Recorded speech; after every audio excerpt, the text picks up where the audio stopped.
Everyone, welcome to another episode of Dynasty Underdog. Your host, Uriah Dawkins, with me tonight, Billy Beeman and Jake Hornbloom.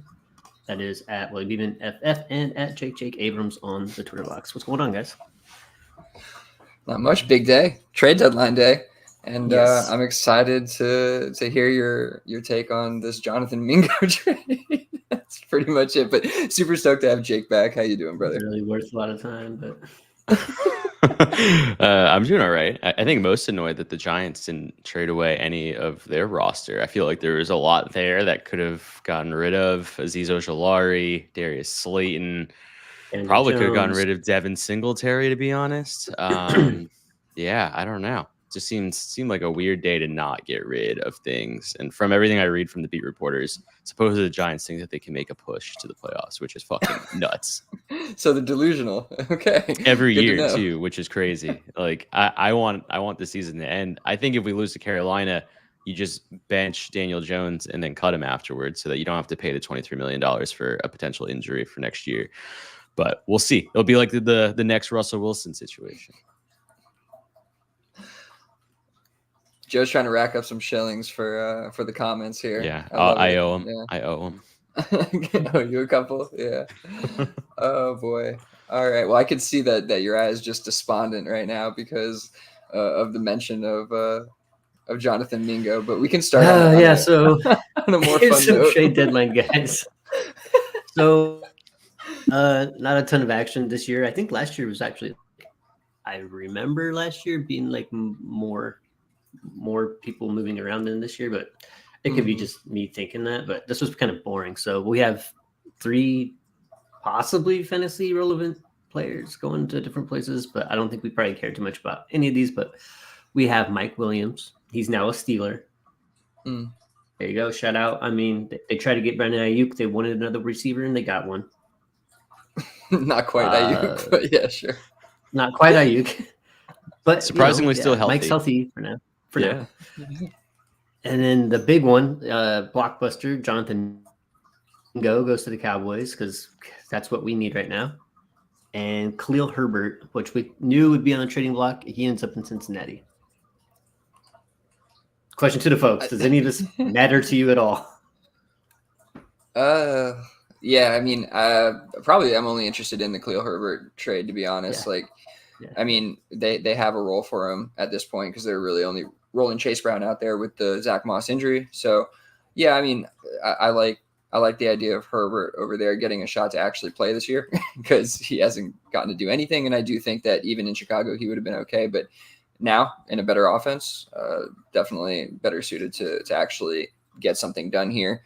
And so, yeah, I mean, you could probably end up shopping him now, but, grab like a 3rd round pick or something like that, even before he hits the field, see if somebody wants to get in on that backfield. But other than that, yeah, no, not quite interested in Mike Williams, who's, with these moonshots from Russ, going to tumble off of a building. First catch. First catch is going to be like he fell off a skyscraper. And yeah, so I'm not super excited for that, but maybe it opens things up a little bit for the other guys there because they really didn't have anything outside of Pickens at the wide receiver position. But I don't know. Does any of this interest you, Jake, as I just completely blow past Jonathan Mingo? Who's that? I don't think I've heard of that player before. Who's that guy? Yeah, I've never heard of him. Are we talking about Terrace Marshall? Who? Pretty much. Is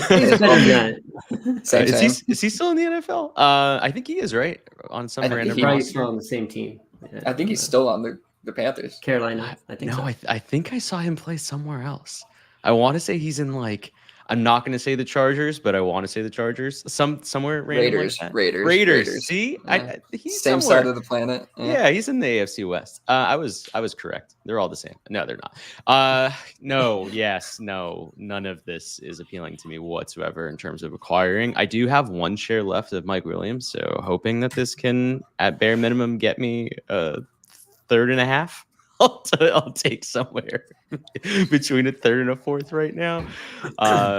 Yeah, I'm hoping that this, not first game, but second game can, he can get something like 80 yards receiving and a touchdown, and that's enough to get him off my team. So, yeah, I think this is more positive. If the Cowboys spend a 4th, you can get a 4th, right? Yeah. Yeah, the that's logic. simple math. Yeah. Yeah. I probably won't get shit from Mike Williams, unfortunately. And I like the commenter from YouTube. Preston pointed out that Jonathan Mingo is one of the only wide receivers who's ever toe tapped out of bounds. Nailed it. Absolutely nailed it. It's still like the wildest play I've ever seen in my life. Like I physically don't know how he did that, but You have to try. Anyway. You have to try to do something like that. Yeah. No, absolutely. This was definitely more of a defensive trade deadline day. I think the real blockbusters were like Marcus Lattimore? Marshawn, thank you. Marshawn Lattimore, and then like I know the pass rusher from Green Bay got moved as well. But yeah, not too much on the offensive side here. And Zadarius Smith, I think, who used to be a Green Bay backer. Maybe that's what I was thinking. No, but the Green Bay also sent somebody, I think. Yeah, they did. Yes, but Zadarius Smith went to Detroit, and then there were some decent moves. The Cowboys also traded for a defensive tackle at some point this offseason, and then cut him. I think his last name's Phillips, and then he went back to the team that he was on. So I think it was the Bills. So the Bills got a pick for a player, and then Dallas basically cut him like 6 months later, and now they got him back for free. It's pretty crazy how these moves happen, but it happens, unfortunately. Dallas going through it right now. But yeah, Preston Smith went to the Steelers, so it was both offensive and defensive trades for them. So they're loading up. They see a playoff run in their future, see what they can do with it. Yeah, they beat the Giants, so they feel pretty good about themselves. Who hasn't? So is it Joe Bird or Joe Flacco? I mean, last week we're like, Joe Flacco's a savior, man. Josh Downs wheels up, blah, blah, blah. And then, he goes out there and looks like a 40-year-old quarterback. Do either of you guys think we'll see Anthony Richardson this season? Yeah, I mean, I kind of already alluded to that, I feel like, last week. So I do think that we could definitely see him later in the season. I mean, they've already said that they're going to roll with Flacco, but that just seems like stubborn behavior and probably coming top down. I don't really understand, if this is what granted, it was a good defense they're going up against, but if this is what Joe Flacco is going to look like, I would have much rather, I think they would have had a better chance, to be honest, with somebody who could evade the rush a little bit in this last game. So I'm shocked where we're at with it. But I guess not surprising with Jim Irsay being the leader of that ship. But one way or another, this just kind of gives me further encouragement to purchase some Anthony Richardson in Dynasty at a low cost if possible. Jake, you feeling the same way, or are you just avoiding the whole situation entirely? I'm starting Joe Flacco in a league this upcoming week. Pain. Yeah. It's the 2024 season for you. Yeah. Dak Prescott going down didn't really help that situation. But yeah, I think more importantly, this was a really difficult matchup more than anything else. I didn't really expect Joe Flacco to go out there and perform well. I don't think I would have started Anthony Richardson either against Minnesota. I don't think I would start most teams or most quarterbacks against the Minnesota defense. So I think we have to temper our expectations. To Billy's point, he's a 40-year-old quarterback, but also at the same time, I do think that he will have boom games, matchup dependent, and that's when you start players like that. Like, what are you acquiring Joe Flacco at? Prior to that, a late third or something along those lines. It's like you need to have realistic expectations for these types of assets, in my opinion. And this upcoming week, I have unrealistic expectations because he's my my QB2. Because I need his points. Yeah, exactly. Yeah. Exactly. I mean, it's interesting though. Like that kind of, I guess, brings up a more relevant point, I guess, for right now. You could probably purchase Joe Flacco for cheaper than you could last week. I'm sure people were trying to get seconds off of, anybody who would buy, but now you could probably go out and get him for less as a contender. So maybe you could do that if you're interested or in need of quarterback help and don't want to go the more expensive route of trying to get Anthony Richardson on your team. All right. Next one, false uniqueness bias. Do you think that more people think about Dynasty things the same way that we do? Well, I mean, I don't know exactly where you're going there, but I think all of us who play Dynasty, exclusively or more so than redraft, whatever, I think, we're all kind of thinking about things the same way, right? I think that maybe some people get deeper in the weeds on like the brainy shit sometimes, but I think that generally speaking, yeah, I think that we're all kind of got the same mindset going into this whole thing. What do you think? Yeah, I mean the idea, false uniqueness bias is like thinking that we or anybody thinks differently than most people, right? So I think in general we tend to try to like think outside the box on this show, but I just wonder if, thinking about stuff like the, going and digging into people's waiver histories and stuff like that we might consider a little bit more unique. I'm wondering if it's not really, if more people are doing these kind of exercises than we think and are playing similarly to us. And, we find it hard to get trades done, even though we think we're stepping outside of the box a little bit more than others. It's not as easy to compete as we'd like it to be, or, we're not as ahead of everybody else in our leagues as we might. And I wonder if it's just kind of, part of it is us thinking, oh, we have an edge because we're thinking this way, but everybody else is kind of, there's other people listening to us. There's other people thinking similarly. I don't know, Jake, what do you think about that? Yeah, I think the reality is that there's a lot of exposure now to alternative mindsets with regards to strategy and just generalized tool kits that you can kind of use to, better help yourself maneuver around a new league or an old league. Doesn't really matter. Just other individuals that aren't yourself to better understand, engage kind of their tendencies, the moves that you can kind of anticipate or not across the league, or the things you can kind of manipulate as well. Because I do think that those things do exist. That being said, at the end of the day, there's not really, even though I said a toolkit, there's not really like a directional set of steps that can help anyone to go from like point A to point B. And so I think we naturally are all going to go through the process in our own particular way. We all see data differently.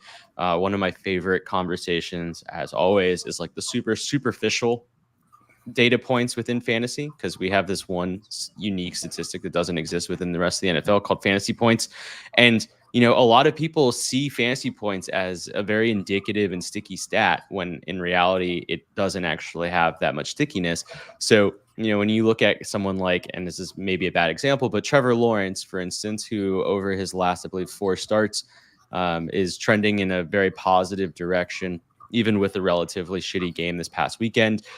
Hasn't really shown all that much, change in actual performance. I still think like generalized week-to-week performance is probably similar to what we saw in the first few games in the regular season, but the rest of the offense is performing at a much, more positive direction. I think is a good example.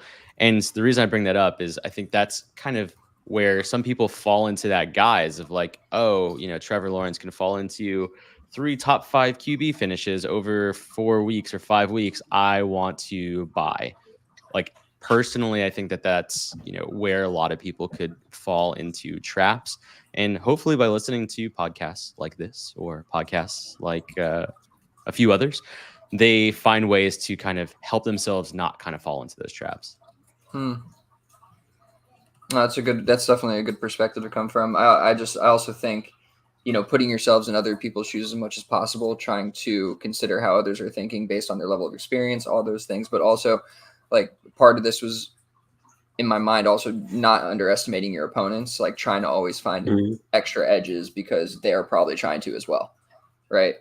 Like, so that's part of the idea for me too. But I do think that Jake brings up a good point in trying to kind of mitigate those by, taking in other perspectives and, like you said, listening to us. I think it goes back kind of something that Billy mentioned maybe a couple of episodes ago, was like he was trying to make a deal or was in negotiations with somebody and was just thinking, yeah, I'm smarter than this guy, like in his head, right? So like, absolutely. But I mean, the reality is like, I mean, if we're playing and everybody's got a little bit of skin in the game, like all the information we have access to, they have access to. There is no like secret, like we're the dynasty minds that nobody knows about. Here's like 5 secrets to get you through, success. Like it doesn't matter. Like everybody has the same shit. So you gotta be careful with that. Like everybody thinks, oh, it's fun, trade 3, 5 nickels for a quarter. Like that makes sense, but like everybody knows that, right? Like the edges are slim, I think. But moving on, conjunction fallacy. Tendency to assume that specific conditions are more probable than a more general version of those same conditions. Does this happen with the historical range of outcomes for prospects and players in Dynasty data evaluation?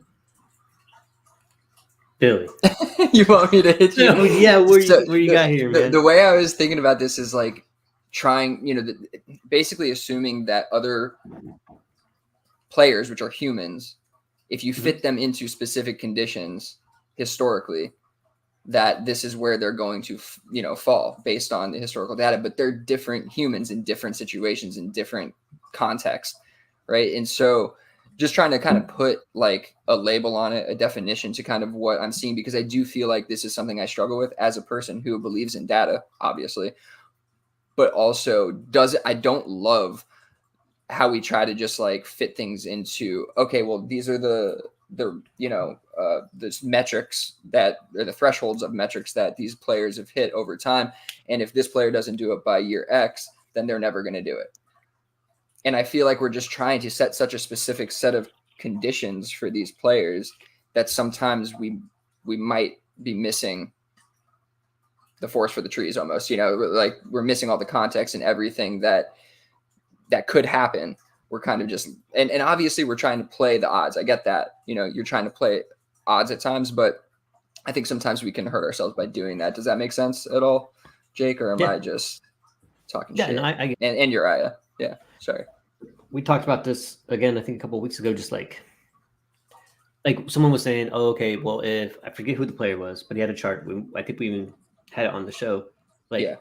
It's like JSN or something, which I think is now. This is exactly this is kind of where it was coming from. Similar. If he doesn't do this, like at this point in time in his career, given everybody else that's been drafted in the same range, he has a 0% chance of ever finishing as a wide receiver 12. I get what you're saying. Like, hey, that's crazy to say never, because like it's not actually never. Like it could happen. Like we had Gary Barnidge, right? I don't know if you guys were playing back then. yeah, I was. Good pull. I mean, things like that happen. Yeah, thanks. Jordan Cameron. It's important to use historical data. Like it's very important, right? To use historical data in order to play safer. The smart move would have been to try to lighten your JSN load based on what he's done up until this point. It's just a fact. Historically, it just wasn't looking good for him. Does that mean that he has a 0% chance of being good? No, it doesn't mean that. But like, I still believe strongly that we need to look at what's happened in the past and apply that to our team moving forward. I think that's just a safer route. Otherwise, you're like searching for outliers, and that's not going to work out very often, in my opinion. Jake, what do you think?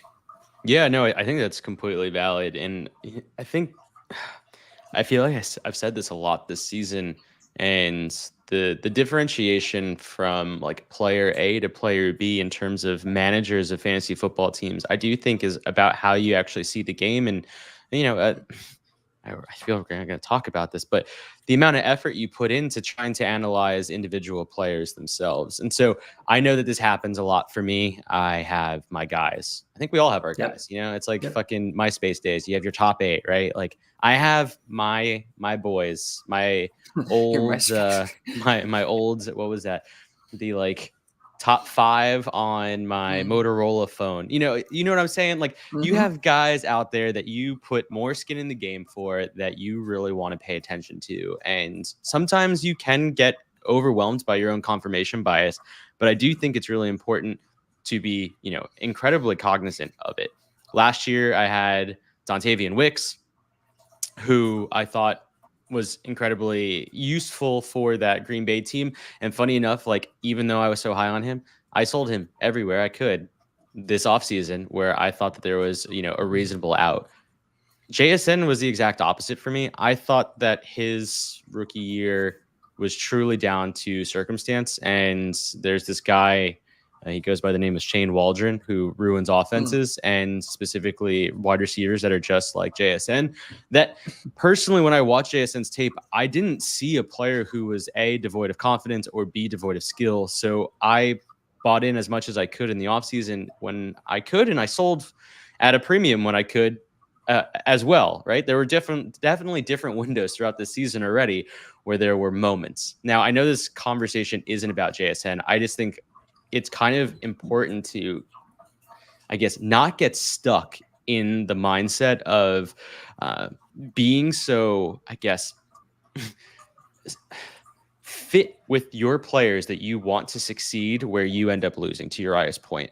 I think it's really important that when the data shows that it's unlikely for someone to hit, then, try and sell to a reasonable stake. Like, because I can't tell anyone else exactly what I saw in JSN that I think would be truly confirmative, that someone else would be like, yeah, you know what, I should have bought in then too, because there wasn't anything there statistically or really in the tape. It was just really just down to what I wanted to see, and I kept getting what I wanted, so I kept buying in. It's probably the same thing that a lot of Nico Collins truthers felt prior to his breakout last year. It's a very similar process where we saw lots and lots of people online wanting someone to actually perform at a very high level, and the rest of us were like, there's no chance. Like, the dude's not performing at a high level, even though his quarterback was Davis Mills.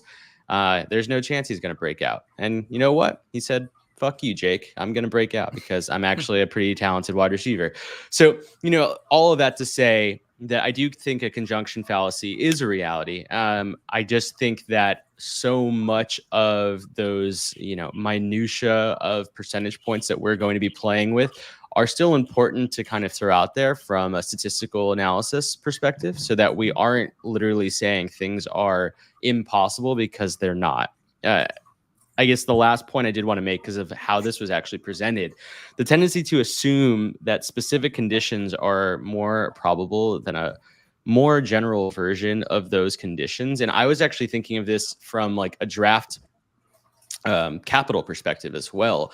I think a lot of times we think of specific other skill positions outside of quarterback, because I do think the quarterback is unfortunately a slippery slope. But looking at running back and wide receiver specifically, people put basically hit percentages on those individual picks, and I think that's incredibly important to do. But also at the same time, like, I think anyone with two eyes could see that Brian Thomas Jr. is a significantly more complete player, even though he was quote unquote raw, than someone like Xavier Worthy. And yet here we are, 10 games into the season, and people are, now trying to kind of revisit that conversation, and rightfully so, because, the two of them kind of landed next to each other in a lot of Superflex startup drafts. That the reality is that if you truly watched both of those players play, and we did a lot of rookie profiles over the offseason and summer, there was a lot to like about one asset and less to like about the other. But I think statistically speaking, Xavier Worthy's profile looked phenomenal. So it's like, how do we get out of these gaps and try and fit the narrative to kind of match what will actually happen in the NFL? And I think that's what takes skilled players in general. I think that is the kind of skill that you're looking to develop, is meshing the visuals to the data. That was really long-winded, but I hope that covered your question. No, I think that was great. And to the JSN point, Preston said, got a bad beat last year and a bad OC mixed with being the third on the team, combined with his preseason wrist injury made for an underwhelming rookie year. Yeah, definitely. All that context matters, which you can't really fit into data analysis necessarily very well. So, I do think that we need to be careful when we're trying to fit everything into a very nice, neat box. In that way, you can miss out on some hits. But definitely understand, obviously, trying to limit or mitigate our misses as well. So it's a fine line for sure. But I think Jake kind of broke it down really well in terms of kind of what we should be trying to develop in our own analysis evaluation game. So, okay. Thank you for letting me go down the psychological road. All right, next one here. We have thoughts on a tweet from Mr. Chris M. Dynasty. It's at Force_Fantasy. Pretty decent follow. It says Dynasty needs to recalibrate the quarterback valuation given the quick hook for rookies. Your Mayfield, Goff, Stafford, and Cousins shares would be valued much higher. The play window is not that different from an unproven rookie. Absolutely nailing it right now. I couldn't agree more. I think that goes with just like your established veterans in general, I believe,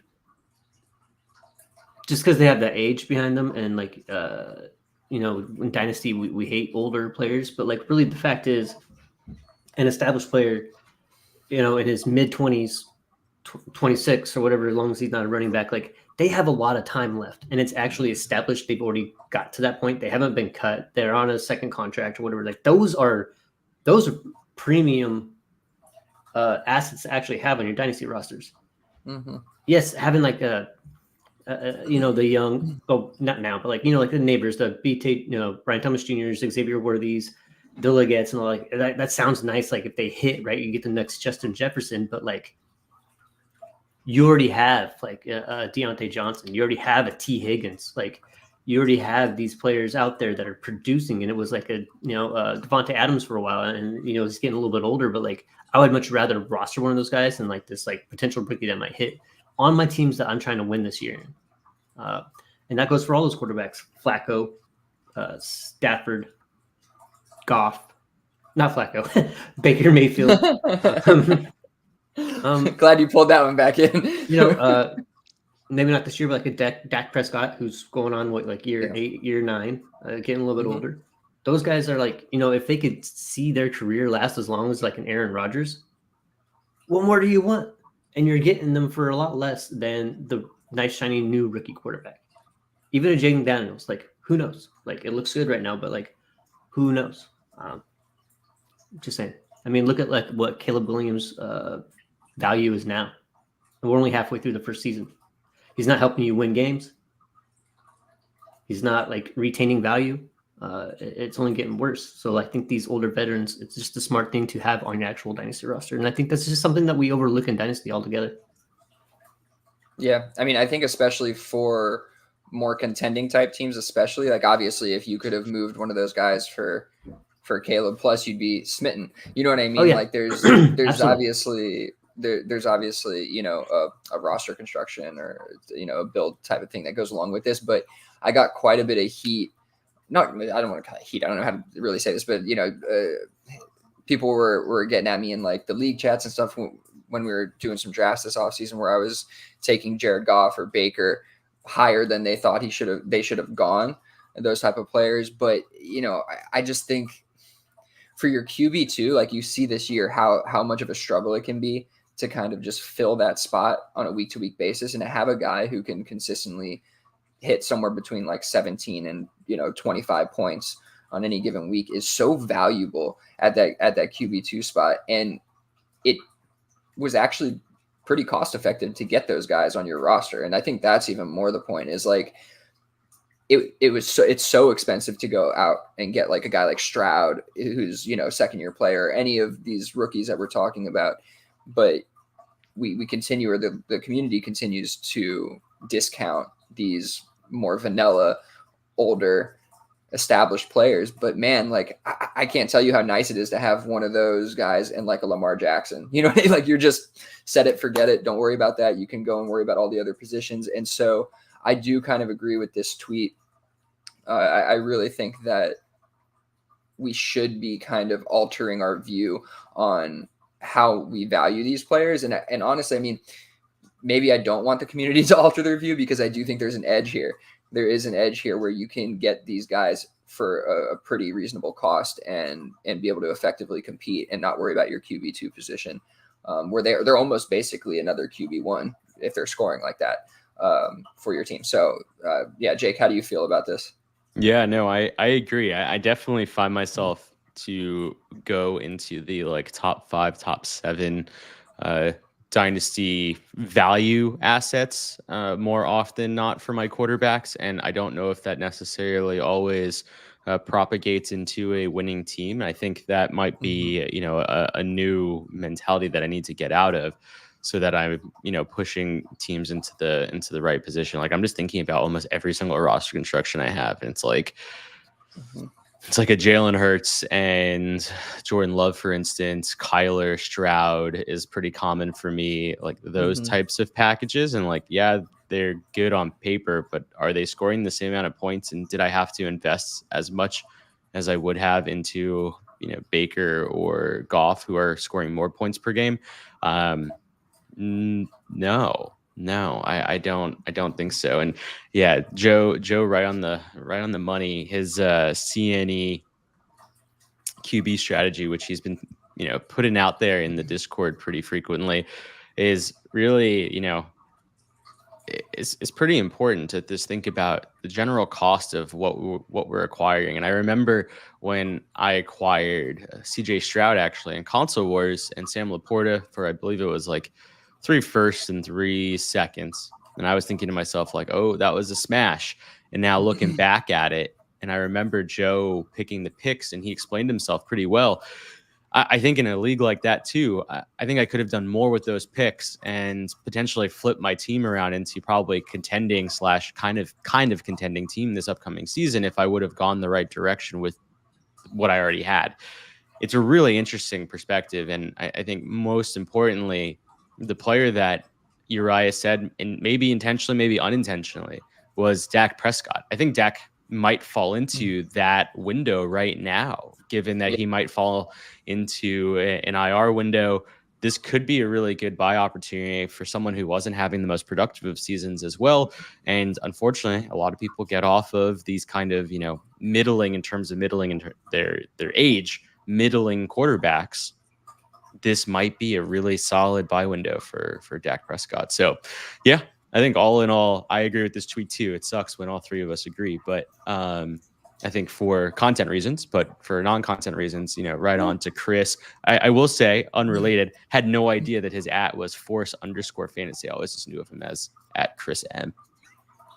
Yeah, it's funny how we don't really always know the ats with the little headliner there. But Chris is a good dude. I used to work with him at DFF. He's got a really sharp mind for the game. And I definitely dig this. This is right up our alley and kind of something I feel like implementing, but like subconsciously kind of like how it's worked out for me. But I think Dak is a great call. They're right in that range of like these other guys we're talking about, Goff and Baker Mayfield, are like that QB 15 range. That's, Dak is falling below them now. I mean, Kirk Cousins at QB 24 was such a cheap option. Matt Stafford down there too. I mean, he's obviously getting up there in age, but like that, I think if you kind of look in that range year to year, you might find some decent buys. So I dig that. Jake, CNE, I mean, Joe probably, is it costing, what do you know what that stands for? I don't off the Joe, top of my head. Hit us in the chat. I want to know what CNE stands for specifically, because I like that. I want it, if we can put a little term to it, that's always best, because then it kind of helps us down the line remember, to implement it. So once Joe hits us with that, we will pop that back up. But yeah, no, good discussion. I really like this, and I'm glad that we kind of agree, because I do think it's an exploitable strategy in the future. Oh, it's cheap. I think cheap he originally had cheap. CBE was his original, I believe. Yeah, cheap but effective, and maybe he's rebranded. But yeah, rebrand. That's perfect. All right, we're gonna unveil it on DU or rebranding. So cheap and effective, and I actually like it better. I like cheap and effective better. The CNE, it's nice. We're gonna use that going forward. We're gonna use that. I'm digging it. He's like, oh yeah, that's right. That's what I used to call it. Don't worry. We're gonna. It was a purposeful strategy. No, it's all good. We'll just have to get a trademark so that you know exactly what it's called in the future. Yeah. We'll do that for you. Get some t-shirts made. There you go. Right. That's the one. Next one, power position. that could be interpreted many different ways, I'm sure, but I dig it. I feel like this next one is kind of a passive aggressive, shot at me. No, I don't think it was. I mean, but you know what? Take it that way. Let's see where we go, or let's see where we get. This is a power position. Do your best not to need assets, of course, especially not wanting something, and let it be known. So the reason why I think it's a shot at me is because after I lost Dak Prescott and four, I realized I had 2 quarterbacks in that league. Period. Like, I mean, I think I have like Spencer Rattler. That doesn't really matter. I'm like, dang, I've never really been in a position where I lost a quarterback and then all I have left is a quarterback. I've always rostered more. So, you know, just out of frustration, I said, I need a quarterback. And like, I don't think that puts me at a position of weakness or anything. I think in one way it's easier for me to like advertise to everybody like, hey, you have a quarterback you're trying to move off of, I'm looking for one. And then we can work out a deal. Like, they're not going to hold me over the fence. Like, I don't like need one, but like in that moment, instead of like sending off offers to like 6 different people for like their quarterback, this opens up a window for anybody in the league who's like, hey, I have one who's alive with like a good arm and, you know, good hammy.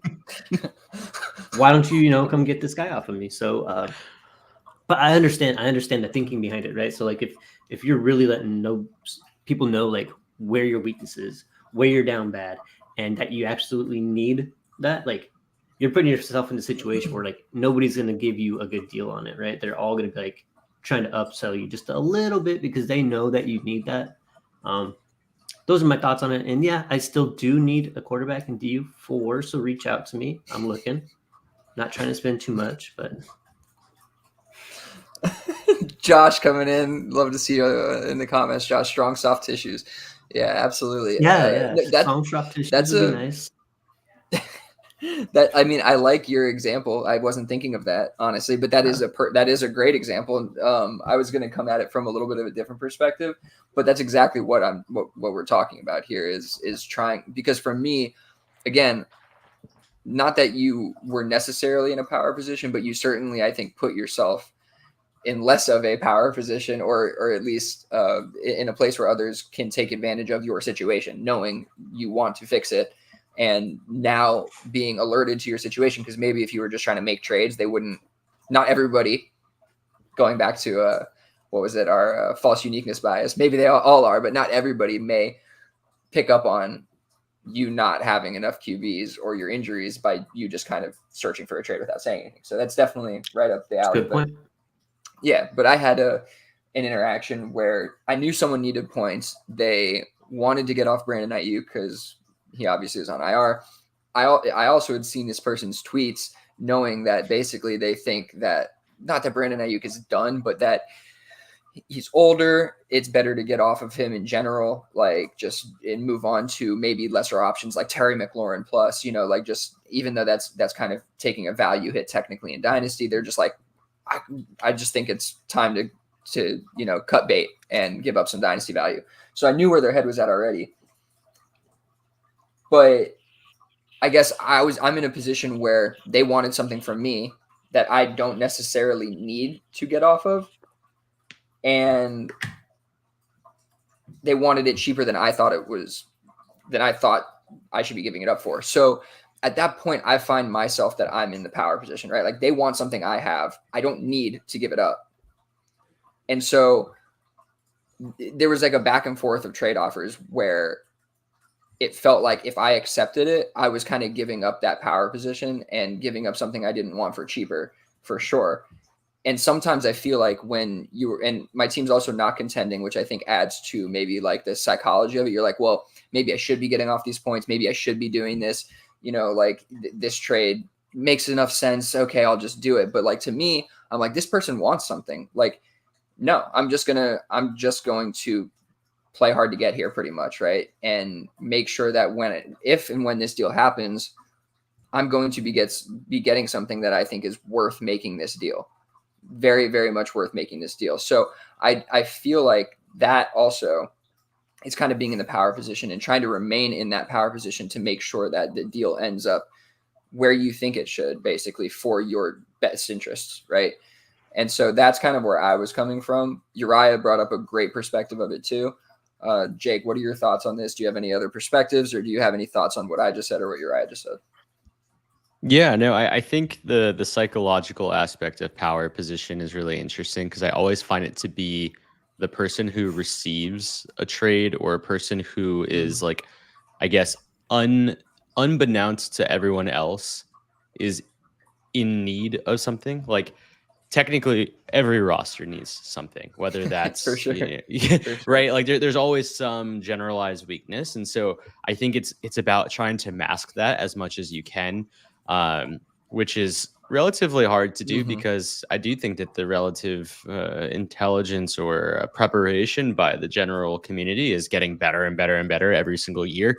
So, your gaps you were used to be able to get in a startup are no longer huge gaps. The trades that you're starting to win, the gaps are even smaller. The more tools people get to use, et cetera, et cetera. Based off of your anecdotal portion, Billy, I would say that like the thing for me that really would be important is just understanding like the general, I guess, dichotomy or like relationship of the league itself. So because you made a comment about them having a Twitter account, and I'm assuming that they're potentially an analyst, and maybe it's an analyst league, things like that. Correct. I think that also plays a huge part, because I would say that I sometimes actually intentionally like to play dumb in leagues, where I will intentionally accept a trade that I know is perceived as a loss to the rest of the league, without having that as kind of like being held over my head in the same way that I think in an analyst league, it's not necessarily the same, because you're talking about both egos as well as, the general idea that, hey, maybe this trade could get screenshot and put on the fucking internet, right? Like, oh, that's funny. That hadn't been a consideration, but certainly definitely could be. Yeah, fair enough. And just that would be something that I would be thoughtful of. It could be. Yeah. So, like for me, I think the biggest thing is just making sure that you are really just kind of like intentionally guising your team or disguising your team in whatever particular way you can. I think a perfect example of this, and I love hearing you talk about this team because it's incredibly challenging, is my DU3 team, which is just technically all over the place. Like it really is. And it lives in its own weird genre of teams. For those who don't know that roster really quickly, it's like Joe Burrow, Matt Stafford, Jameis Winston, and Deshaun Watson are the quarterbacks. Then I have Bijan and Tyrone Tracy are my only running backs. And then it's like Garrett Wilson, T. Higgins, Drake London, Malik Neighbors, and then like the rest of the wide receiver group is just kind of mid. And then it's TJ Hawkinson and Evan Ingram. And so don't ask me how I remember that entire roster off the top of my head. That was pretty good. I was just looking at it. That was pretty good. I do to a fault. And what I've tried to do is, because I was lucky enough to get like a bunch of hits in different areas, I ended up selling off Amari Cooper for Tank Dell live on the show last week. And then I also right afterward, because I was afraid that Tank points weren't necessarily going to be of value this year, I intentionally then went and grabbed DeAndre Hopkins and a third for hopefully a late second. So the idea is like, I haven't hurt my team, but like this is a prime example of like a team that when you look at it on paper, it screams it can contend, but also there's some very, very obvious weaknesses that might scream to some like, oh, that roster looks like it doesn't really know what it's doing. So what I've tried to do is backload a lot of assets, specifically draft capital, in the future so that I can have a stronger roster in what I would hope is like 2 years, because I do think that the majority of my roster is incredibly young. So I can just kind of parse through that. And I don't really want to mess around in 2025 with a quarterback selection. So that's kind of where my head is at, and how I really wanted to work through what I have with potentially being able to compete in 2024, and then kind of knowing that 2025 is going to be a down and dirty year, and then hopefully 2026 with multiple first round picks and other draft capital move around. And so the reason I say that is because I do think that that's really important to do. It's not always great to be like this overwhelming contending team, because what ends up happening is no one wants to work with you. And then on the other side of it, which I'm seeing in a league like League of Legends, which is basically like a true productive struggle, no one wants to make a move with me either, because my team very obviously is stacked in draft capital. They don't want to give me further draft capital, and the only assets I have now are just elite young assets. And obviously I only want super, super high end value for that. So it's like, someone who's trading me too late first for Justin Jefferson can shove my fist up their ass, and someone who, someone who doesn't want to buy Tyrone Tracy for a first can also, jump into traffic. So it's like really challenging to kind of work through when you have those types of rosters. Whereas I don't feel like that's necessarily the case when you are able to kind of hide your power position in a way. Yeah. So that's kind of my own anecdotal take on that. No, that's actually super heady. I love that idea of kind of trying to find that middle ground of a build where you're not actually necessarily in the middle, where you can still compete, where you can still, fight, but you can also position yourself for the future without anybody kind of catching on. I think that's definitely in the same world as what we're talking about here. But yeah, it just goes to show how hard it is when people know exactly what you need, how hard it is to get it done, right? And that comes from obviously your build, but also I think people get too ahead of themselves and like, all right, I'm just going to tell everybody what I need and it'll get done. And sometimes that works, obviously, no doubt about it. But I just find that I want to kind of take my first shot at it under the guise of everybody not knowing what I'm trying to do. And then if I get desperate enough, sure, if I've if I've gone down all the other routes and none of that's worked, then yeah, for sure, I don't mind actually, saying like, this is what I need. Let's see if we can get it done. I just found that in my specific scenario, I could see it coming from so far away that it's like, no, I'm not going to let this happen the way that you want it to happen.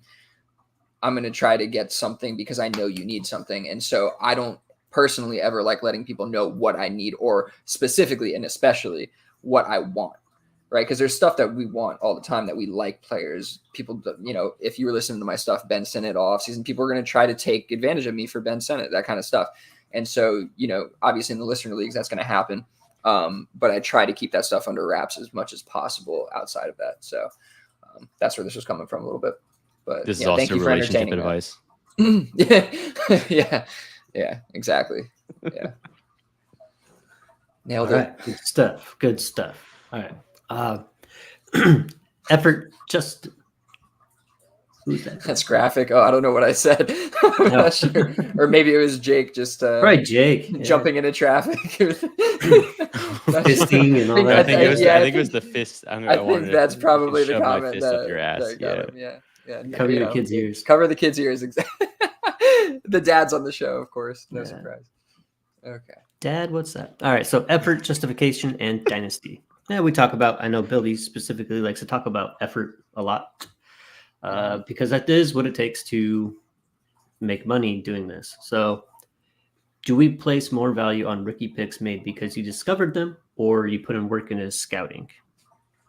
And I think the simple answer is yes, right? That's how they become your pet cats. Right? I mean, especially if they hit, right? I don't see a situation ever where I will move off of Trey McBride. Why would I? He's like my best ever hit. And so I absolutely will value him higher than anybody else in the league. 100%. And that's the fun of it. We talk about it all the time. That is the fun of it. When you do put in the work, look at the data sheets, look at the film as you guys do. And other things are just if they have some sort of story that you align with, or they come from an area in the United States that you're familiar with, or have some similar upbringing or whatever, some other reason that has you rooting for them on a level that you probably shouldn't, because you shouldn't even be really a fan of them yet, unless you it's like your college team and you watch college. I watched this guy since he's a freshman. I watched all 3 years in college and that's my dude, right? But for your normal dynasty asset that you've scouted and put work into trying to figure out, that you fell in love with, if they hit, there's just this unnatural tendency to want to keep and covet them because we did this together, and that's how I feel. I really think that's probably not very good for your dynasty teams. You should be willing to move off of these, but I can't. We've talked about this plenty of times. It's just different. I can't do it. I'll never move Trey McBride. Just not gonna happen. Yeah, I mean, that's fair. And it's part of bringing this up is it's something to really be aware of, right? Because effort justification specifically is a psychological concept, and it's the tendency to value a goal more after putting a lot of effort into achieving it, you know? And so it's like, it's understanding like why your value is what it is. And is it just because of the facts, you know, the player, whatever, you know, the production, those kind of things. And so, I mean, I think we fall into this a lot, and even like securing a title, right? Like working harder over the fantasy season, even if the returns are diminishing, knowing that you did everything you can to win that title. I feel like it feels better in the end when you get there, right? Instead of just like tossing it up to luck.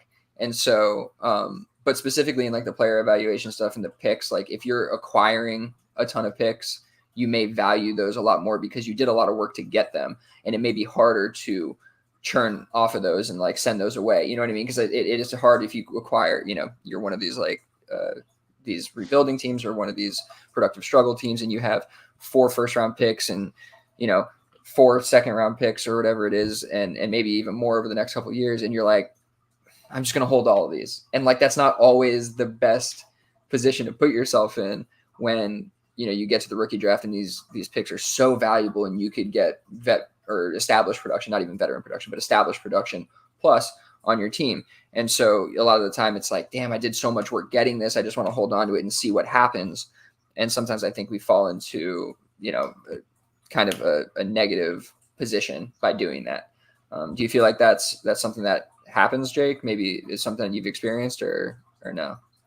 Yeah, I think I've talked about this a bit. I try not to have any emotional ties to the players themselves.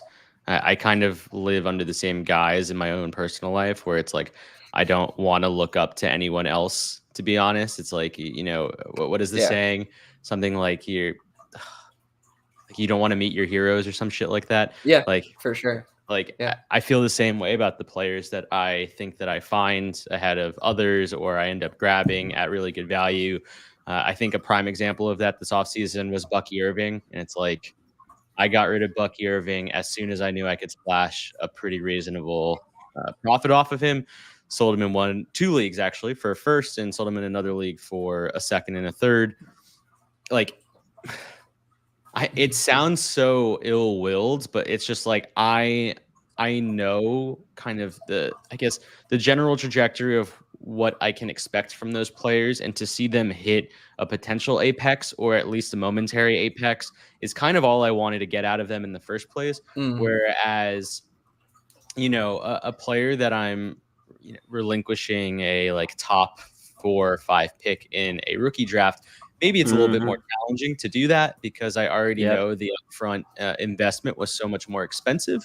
So, like, for me, even like listening to you, Uriah, like, I think Trey McBride is a prime example of someone who I would want to try and get off of at his peak value, knowing that I probably could have gotten, you know, like 2 firsts and maybe even Kittle for McBride at a certain point earlier in the season. Like, there's just like windows of opportunity where I don't think my team would end up being hurt in any particular way, and I'm actually improving it in the long run. And it has nothing to do with Trey McBride as the individual asset. It's just more so like, how do I get out of it, knowing that my upfront cost wasn't really that high? Like, what did you get him at? Probably somewhere between a late second to early third, something along those lines. So 201, 202, yeah. So, you know, like, that's just kind of, I guess, the differentiation that I would take with it. And that's just, you know, I mean, this with no ill will to all of my players that I draft. I love you all equally. Except you, Malik. I love you the most, even though lies. You seem like a really not so great person. But yeah, really? I didn't know that. Okay. He doesn't seem bad. He just doesn't a little seem bit like of a dink. Okay. He doesn't seem like a team player. But who's surprised by hard that? to do when you're playing for the Giants. But yeah. Yeah, he didn't seem like that though, either in LSU when they weren't winning games. Like, in general, he's just an athlete who wants to win games, and also probably wants to be the best ever wide receiver, which we've drafted one of those before, and then Odell Beckham, and that didn't end particularly well for him either. So, you know, hopefully it changes his attitude. Anyway, long story short, for all that to say, yeah, I do like to place some value in these players, but kind of to like a realistic ceiling. And once that ceiling is hit, I let them off free to go graze in the field is kind of the way I see it. I like the idea of the realistic ceiling thing, because like trying to put some of this like into something actionable. Maybe it's better to purposely like set your goals for that effort justification at a more attainable place, where it's like, man, if this guy is just able to be a hit at all, maybe like taking like an AD Mitchell, for example, if this guy is able to come around and be a hit at all, that's enough for me. Let's move on, right? Let's be able to move on from that. Or maybe your goal is just to be able to get plus for this player on, based on where you got him. So the ROI is just, a decent plus on top, because you know that, or you feel that this is one of those guys that has a ceiling of sorts, but is playing maybe above their heads. And so I think it's maybe more about setting more attainable goals before we get there, because if we miss that part of the process, then I think we kind of lose sight of what we can get back, and we hold on to these too much, just like, oh man, all right, well, maybe JSN can get even higher than this, maybe he can be even better than this. And it's like, oh, maybe he's going to start hitting these 180 a week, every week, and it's like, you can lose yourself in that kind of thought process. You just, I'm sure we've all been there, and you can see how you can get there. So I think that's kind of where I want to end that conversation, at least, unless anybody has anything else. But what I will say is, yeah, go ahead. No, the quote, "Never meet your heroes; they'll surely disappoint." That's it. Thank you. Yes. From Batman. No, I don't actually know where it's from. I buy it. Yeah, right. Abraham Lincoln. So the last thing that I did want to just add, because you made me think about this, and it really dives into a previous conversation that we had specifically around project managing your teams, is the idea of re-benchmarking.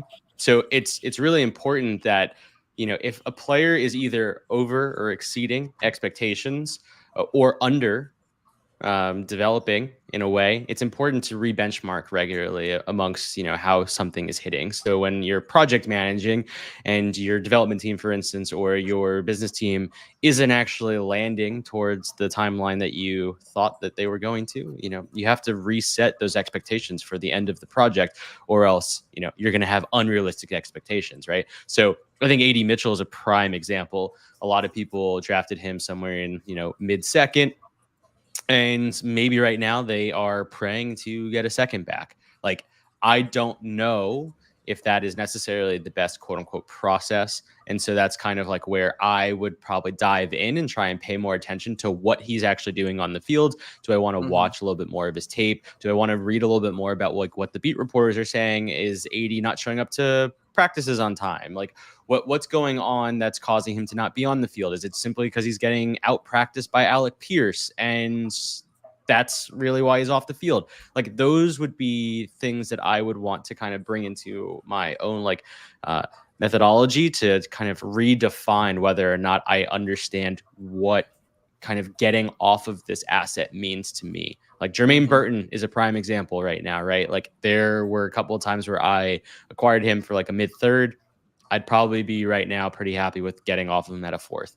And that's just a reality. That's a re-benchmark. I think the talent is significantly better than a third, but I just know that the player probably won't get me more than what I'm going to get now. And if I do, it would take way too long for me to care. So all of that to say, like, I think it's really important to just kind of go through that process on a regular basis, understand your teams, understand your rosters, understand your portfolio too.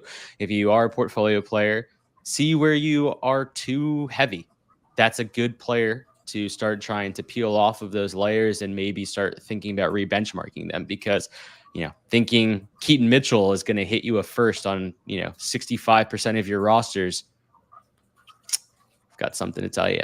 You're not going to get a first for Keaton Mitchell. So, that, I think that's kind of just like the way that I see it. Good stuff. All right.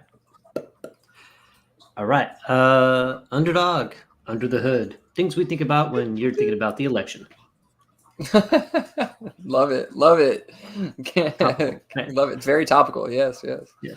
It's today election day. It's trade deadline day. Yeah, you're right. And it happens several hours ago. So let's not talk about it again. I feel like So this how whole much episode was draft? an under the hood episode. Yeah. But go ahead, Uriah. Sorry. Pretty much. How much draft capital is too much draft capital? How much wood would woodchuck chuck if a woodchuck could chuck wood? How much draft capital is too much draft capital for a rebuilding team? Like, say you have 22 picks over 3 years. You have 5 firsts, 2 seconds, and 12 other picks. Does the year of the picks matter or the draft class? I think you can't have too many, but I think you could make too many. Right. So it's a good distinction. I don't mind having a bag full of picks, but if you plan on actually picking all those picks, I think you're gonna be sad after all the work you did putting in to get those picks, and then you just end up with a bunch of rookies that like only like 15% of them will hit. I think it's totally fine, but you have extra work to do there. Just like we had, Will Dennison, going back to console wars and the way he started his pretty good run in that whole thing was he was acquiring picks, but by the time the rookie draft came up, he had sold them all for established players. So I don't think there's like a limit to it. Like I think you get a little bit crazy. I have a roster right now. I think I have like 5/3. It's like I fully intend on not making 5 third-round rookie picks in that league, and then I think that's what you got. Probably good idea. Probably a good thing, right? I mean, it's cool to get them, but I think the work is not done there. Like you're not just waiting for the draft to come around and make 22 picks over the next 3 years. Like, go get those T. Higgins, those Jared Goffs, those Brandon Ayuk's or whatever. Like, I don't think it's a problem. Personally, I just think it's a problem if you plan on using them. And then lastly, I'll add to the part of the year of the pick matters. I don't know. I've been playing this game for like 6 years now, 7 years now, something like that. And I don't think that anybody's been right about the draft class. Like in December, like this year's loaded in running back, this year's loaded in wide receiver. And like we've had some where that's kind of true, but like I haven't seen it be like such a surefire thing where it's like, okay, I know for a fact the 26 class is better than 25 class. Like you might hear a lot of people say that, but like I'm not going to sit there and like bet my dynasty teams on it. Like you're going to have running backs pull out, stay back a year longer than you thought they would. Have wide receivers that you think would be, that's a top 5 wide receiver in this draft. He stays back another year. Now you're like, well, shoot, like I spent all this time getting these picks for this year and these guys went back to school.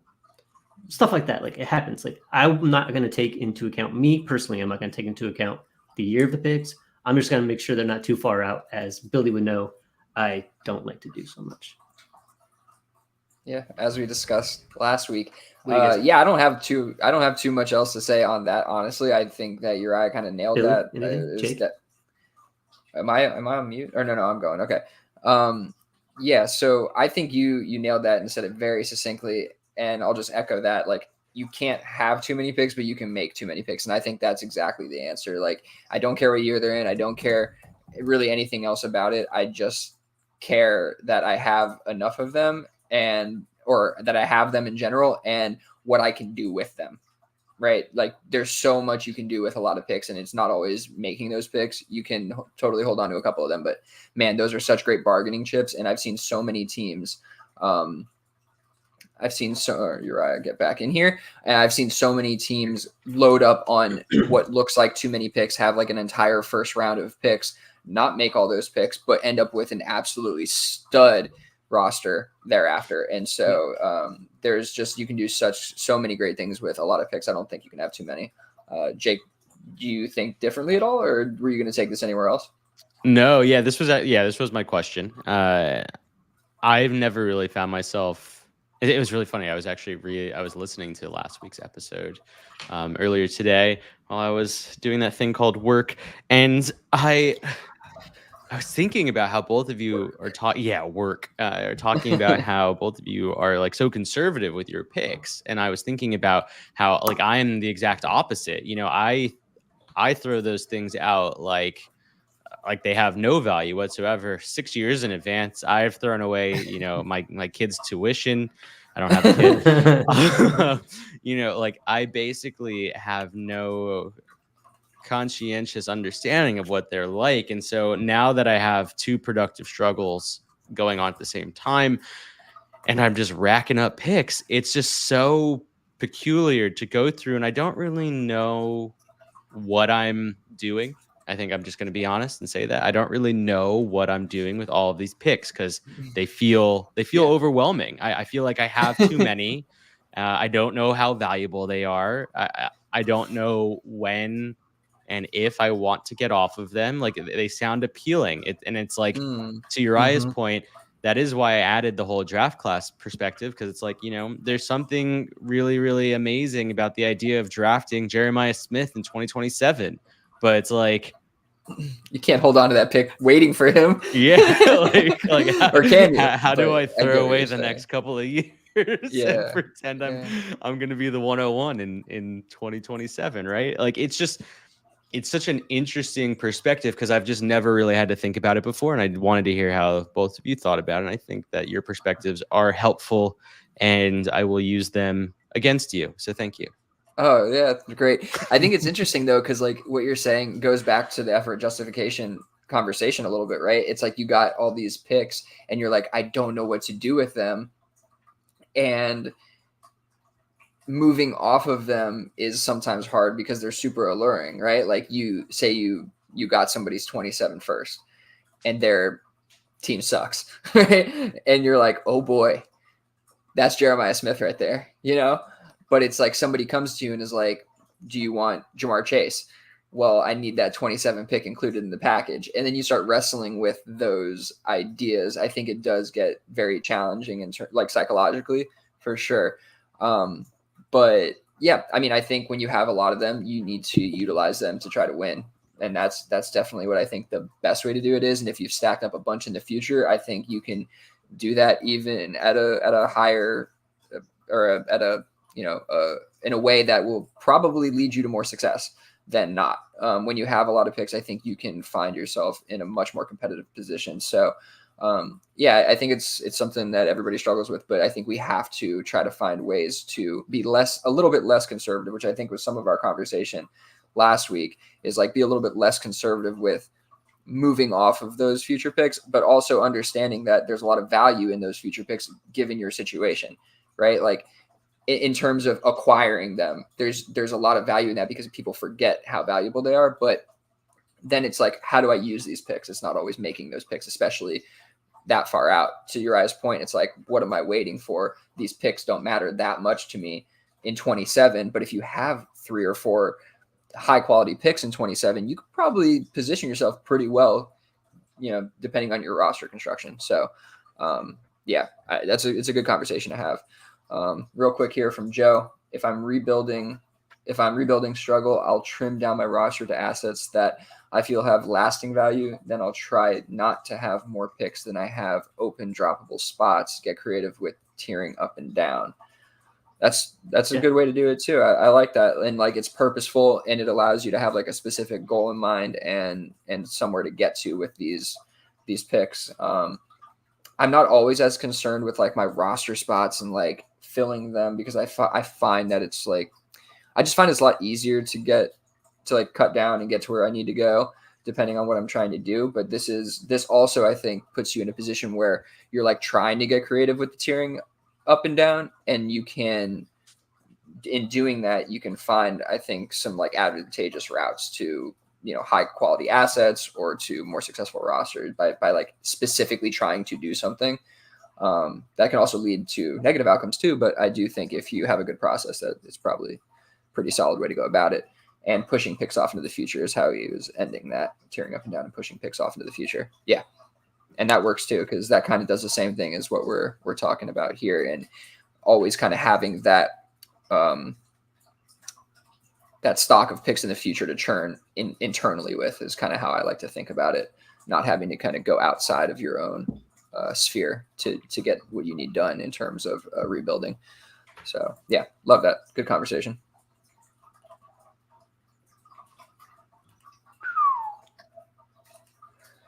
All right, let's hit some trades and non-trades before we get out of here. This one I was a little bit mad at Billy for because he woke up before I did, mostly. That's what kind of happened here. But I'm always up. So Yes. In a league, there's a guy looking to sell someone now pieces. Billy took advantage of the one guy I was really interested in. He got Travis Kelce and a fourth, and he sent away 25 early second and 26 mid to early second. So again, 25 second, 26 second, and he got Travis Kelce in the fourth. Smash. Jake, you can go in first if you want to. Yeah, break it down a little bit. I feel like that is about right value for the for the selling team. I don't think you can really get much more than that. Honestly, a 25 early second feels like enough, and I feel like you paid a little bit more than what you had to get this done. With that all being said, I also see the reason to acquire at that cost. It's one of those trades that I think just makes sense for. It's like very team dependent to me. Travis Kelce gives me strong vibes of a dude who's going to probably retire at the end of the year. So I don't think that you're recouping any of this value if you don't win this year. So it's a tough trade for me to make at that cost personally, but I definitely get it. Like you're getting a high scoring asset in general. Yeah. What about you, Uriah? Yeah, I mean, that's kind of where I was at with it. The team, obviously, Billy thinks he's going to contend this year, which is shameful because he knows I'm going to win. But I wanted to do the same thing. I would have done something similar in that situation. This guy's, you probably could have got it cheaper. He's very actively trying to sell his team right now. So I think maybe if you had given it a full day, you might have been able to talk him down to something a little bit cheaper. But this is a deal I wish I had made in the exact same league. So yeah, kudos. Where are you? Oh, you're just ahead of me in the standing. Yeah, really? but yeah. Which is so. Yeah, it's funny. There's a lot to this contextually. I feel like Ethan, who's member of our Discord, longtime listener, and I would consider a pretty good friend at this point. We've talked a lot back and forth about our teams and stuff back on just Twitter before there was Discord, before he was in the listener league. So love doing business with him. Love talking to him. He's a good player and he knows what he's doing. This was interesting though, because kind of going against like what I was talking about in the power position conversation, like he let me know he wanted his second. I had his second. And so he let me know he wanted it. And he's like, let's find a way to get this done. And so maybe you're right. I could have found a way to not include 2 seconds, but like we went back and forth for about a day, like, and he's across the world or whatever in some other time zone. And so we're trying to find, time to talk and like whatever. And I push pretty hard on like, okay, like I'll, a second and a third or whatever, or just a second in this or a second, whatever, in a third back. And I could tell like, this is what he wanted. He wanted to get 2 seconds out of this. And he wanted what appeared to also be potentially another early second. Who knows, but like it could be another early second for sure. And so it was also coming off of Kelce's 30-point game, knowing that he's the target hog of this team going forward, even with DeAndre Hopkins there. It's how I feel about it. Like he's definitely the higher quality target earner on that team. And so I felt like it wasn't going to get done otherwise necessarily, but I do feel like I probably gave up some power there, knowing that he wanted something pretty bad and I might have been able to push a lot harder on it. That said, I knew he was shopping around too, and that he might take something from somebody else. And so if Uriah was offering 2 seconds, it was probably going to get done if I wasn't, and I didn't know who he was shopping to. He didn't tell me, which probably would have been a faux pas, but he didn't tell me. But I just knew that's what he was doing. He had been talking about it in the league. He had been, and that was one of his highest valued assets. So, all that said, the other part of this is that I also have 2 first-round picks next year. I think I might have 2 in 26, and I had like 3 seconds in 26, and I think 2 in 25. So my team, I didn't think at the beginning of the year was like ready to compete necessarily, but it's in the mix. And so I felt like I should give myself an opportunity to contend while also not feeling like I killed my future value, my future pick value or my ability to rebuild if I needed to. And I also felt like we don't have any trade deadlines in this league. I can probably get off of Kelce if I don't have the juice towards the end of the year. not for the same exact value necessarily, but probably close or something similar. So I felt like I had some off ramps here if I really needed them. And so that's kind of what went into me willing to just be like, all right, I'll just send these picks off and get the player and try to shoot for it. And it also allowed me to have Kittle, Andrews, Kelsey. So I created also a disadvantage, I felt like, across the league, an edge for myself where I'm kind of playing bully tight end. So there's a lot going on there, obviously, but I feel like it matters. Context always matters with these trades. All right. Yeah, that's helpful context. Thank you for that. Well, it sounds like it makes logical sense. Still a little expensive, but that's okay. It was. No. I agree that it was probably too expensive, and I could have pushed for less based on the situation and the power position that I was put in, knowing what he wanted and needed. And I think that was a miss on my part. So yeah, I agree. So you're a power bottom. Got it. Ooh, that's man, he's coming in with all the descriptive and graphic terminology. Yeah, what's a power bottom? We're creating some real problems. My kid listens to this.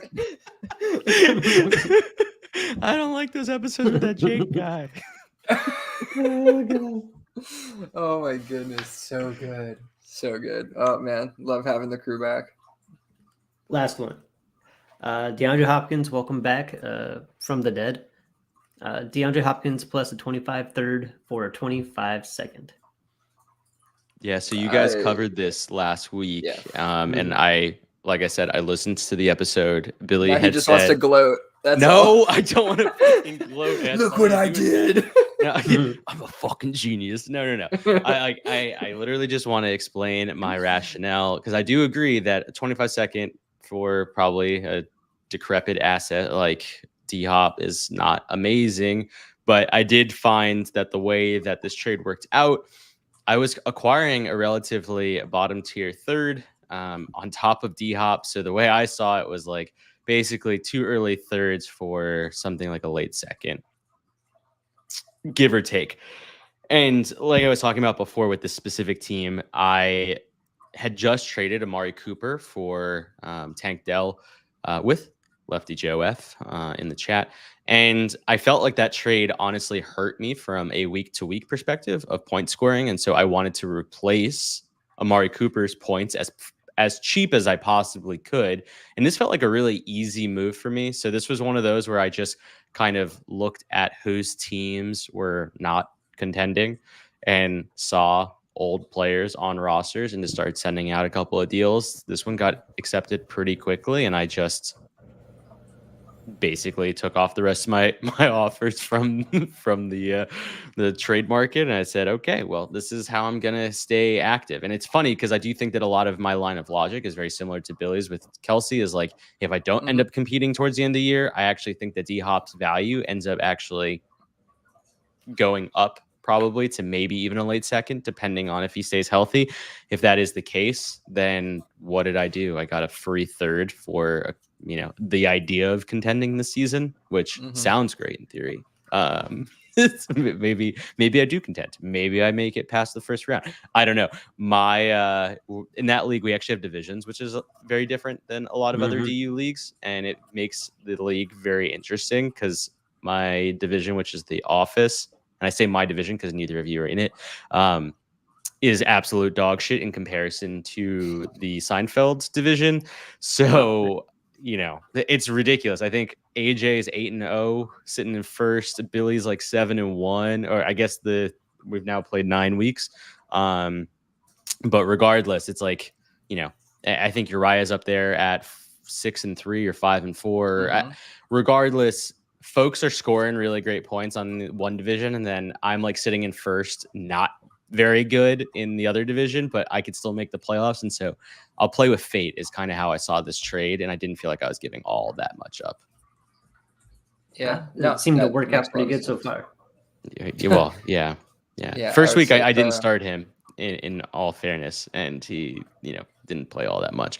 But I did just get Hawkinson back in that league, so hopefully that changes my roster construction a little bit too in a positive way. And you didn't need to worry so much about Amari Cooper's replacing his points, considering he has like won over the last 3 weeks.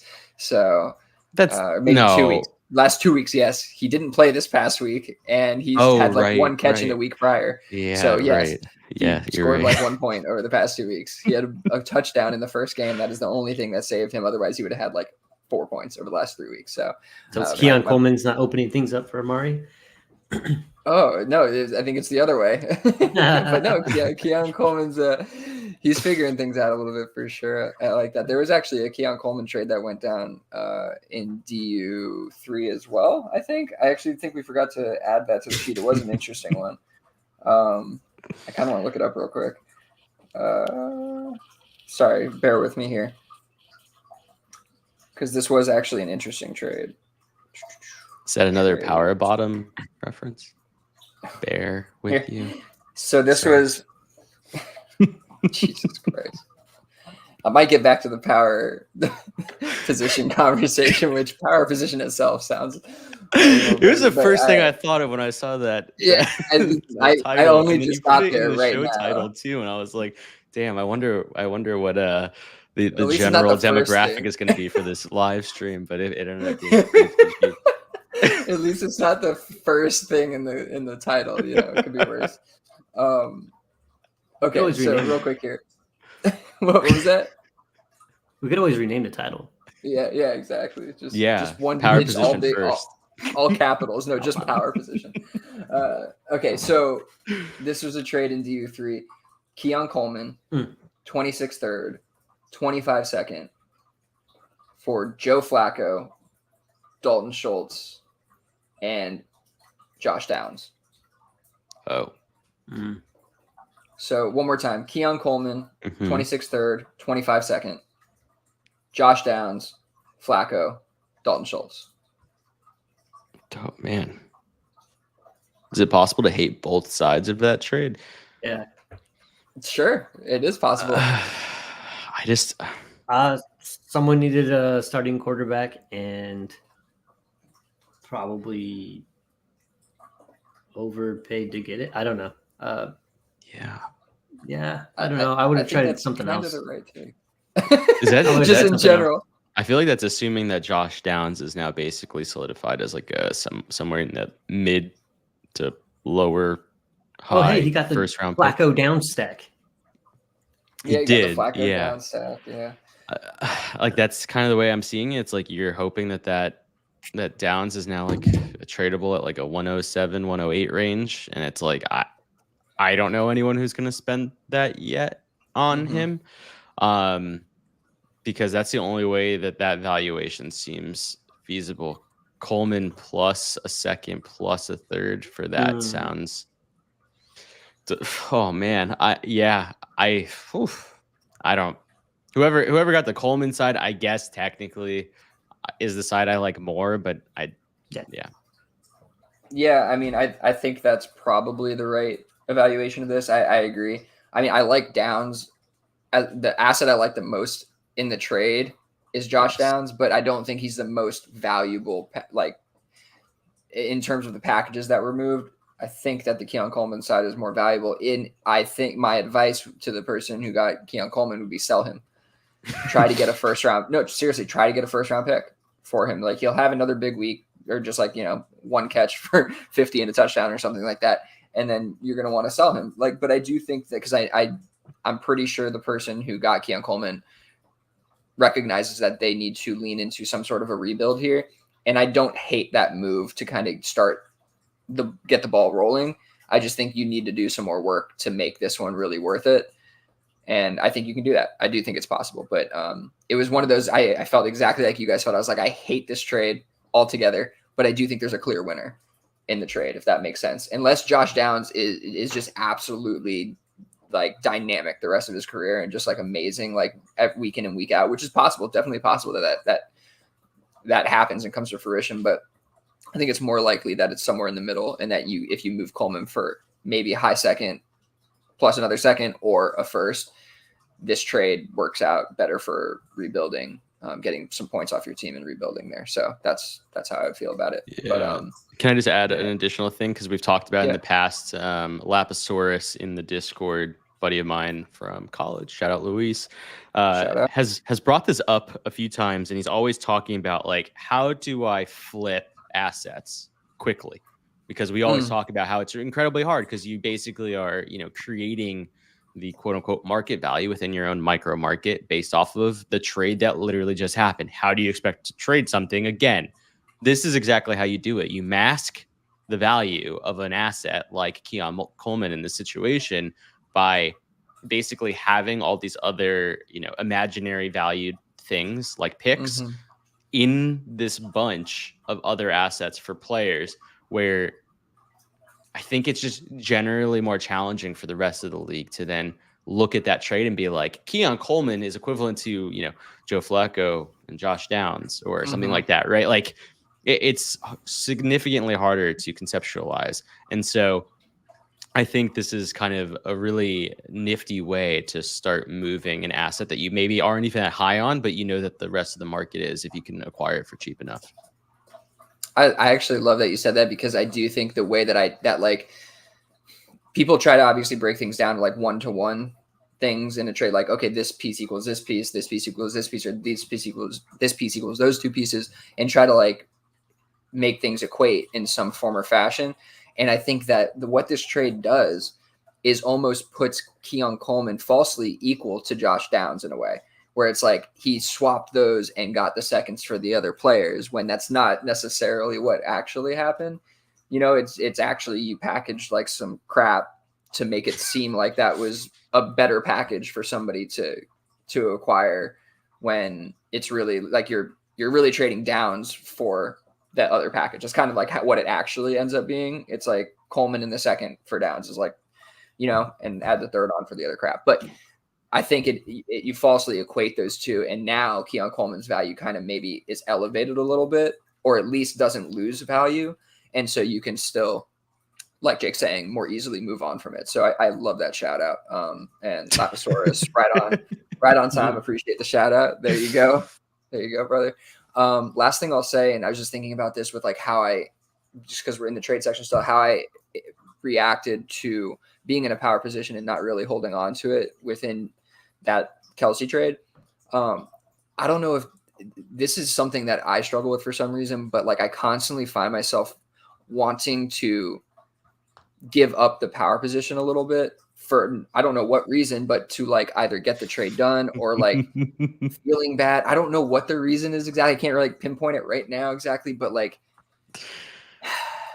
it's just something that I feel like we should really recognize when it happens and try to take advantage of it and not give it up, because too often I feel like I do that for whatever reason, whether it's like, oh, I feel like I'm getting too much on top, or I'm whatever. Now I'm saying so many things that are falling into the language of power position, and Jake is just cracking up. And now I'm recognizing it as I'm saying it, and I'm like, wow, this whole thing has been a whole different conversation if somebody just transcribed this. but anyway, yeah, I just think about like myself giving that up too often, and I don't think we should. We got to recognize when we're in there. But that's all I got. Billy sub Billy. Sub. Fuck you. Sorry, I was talking about subscribe to the pod, subscribe on YouTube. Exactly. All right, that's all I got. Get us out of here, please, for the love of God. I can't take it anymore. Thanks for everyone for giving us a listen. We'll be here again next week, same time. Follow us on Twitter. Get banned. All the ats are on the screen there. Thanks for listening. Join our Discord. Thanks for being here. Everybody that's in the comments every week. It's kind of nice just to break things up, and I appreciate that. We appreciate you. Other than that, y'all have a good night. Peace out, people. Later.